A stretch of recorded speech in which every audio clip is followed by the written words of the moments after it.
oliy darajali qabul marosimi bo'ldi. Bunda ikki davlat rahbarlari va delegatsiya a'zolari bir-biri bilan yuqori darajadagi hurmat va ehtirom ko'rsatildi Fransiya davlati rahbari va rahbariyati tomonidan.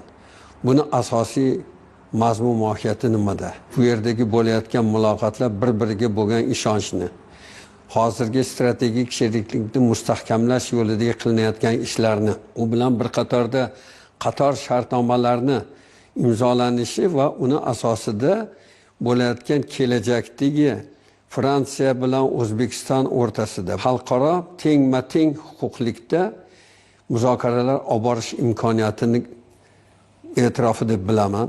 Shu bilan bir qatorda Fransiya prezidenti Emmanuel Macron so'zini yakunida o'zbek tilida murojaat qilib, oliy darajali tashrif ishtirokchilariga yashasin O'zbekiston, yashasin Fransiya, yashasin O'zbekiston-Fransiya do'stligi degan murojaatlarni o'zbek tilida etishi, bu bizning davlatimizga, hozirgi davlatimiz rahbarini xalqaro nufuzda olib borayotgan siyosatiga bo'lgan hurmat, e'tibor va ehtirom deb bilaman.